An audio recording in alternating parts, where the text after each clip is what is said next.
I recently received an email from a man named Raphael who writes, I just played your game, and I'd like to say it was the most annoying thing I ever played. It had its cool moments, but overall the experience was only of annoyance. The problem is that it does not touch the heart of people. It's a very emotionless game. Did you ask any girls to try out your game? I ask because they are blissfully less logical than us guys. I am very logical myself, but also very emotional, so it was easy for me to find the game annoying. What happened is that your game frustrated me. I felt like I was being taken into someone else's hallways, doors and plans to deliver me an experience that didn't touch me.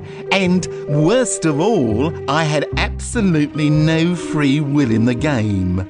No way to change anything, no impact, no power. I accomplished nothing. People play games because of what they can do inside them, and your game is very good at letting them know they can't do anything.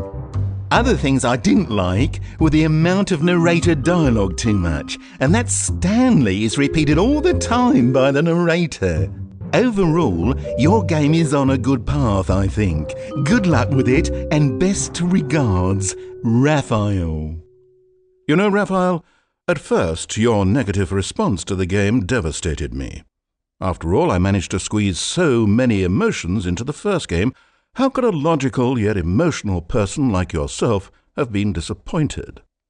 But then I realized that much to the contrary, your emotional standard is simply much higher than a normal human being's. So I've come to think of you as a mentor, an emotional beacon toward which I might sail my wayward narrative ship. That's why I've discarded the Stanley parable as it previously existed and rebuilt it from the ground up to capture not just many emotions, but all emotions. And I think few would disagree that it's a significant step up. Why don't I take you on a little demo walkthrough?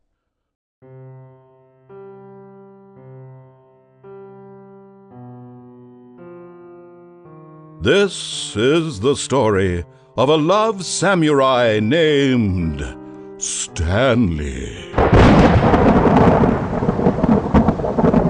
In this new version, you play the ghost of a dream of a memory of a cyborg warrior trying to find his dead wife inside a poem. The game's central feature, emotion booths. Stepping into any one of these booths will cause the player to actually feel that emotion. And these are just some of the hundreds of thousands of emotions you'll find in the final game. Whereas many video games are content to offer you a finite number of things to do, the Stanley Parable is breaking ground by allowing the player to do literally anything. Let's look at an example. In this scenario, the player has just infused a bicycle with the soul of his great-great-great-uncle Hermophrides. From this point, he might use Hermophrides' ethereal presence to detect nearby mineral deposits, or perhaps he might train the bicycle in the art of undoing temporal paradoxes. It seems that the player has chosen to use the haunted bicycle to deceive townsfolk as a part of his snake oil salesman ruse. How bold. Many players may be too logical to appreciate the Stanley Parable. So in the options menu, you'll be able to adjust for your own personal play style. Try playing in Raphael mode for a real challenge.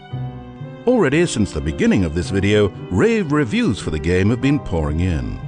John Gamerson writes, I've played thousands of hours and had my heart touched 176 times so far.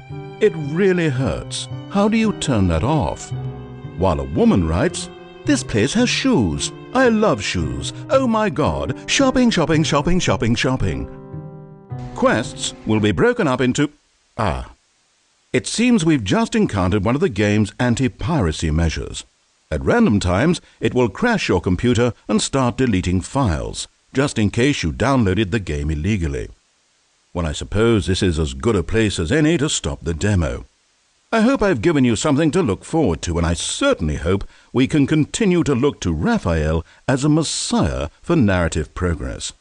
I'm upset that he was so annoyed by my first game, since it has always been my intention to become a person of respect, consideration, and unyielding empathy for others. But until I figure out how to do that, I think we should take some time here at the end of the video just to piss him off a bit. Stanley, Stanley, Stanley, Stanley, Stanley, Stanley, Stanley.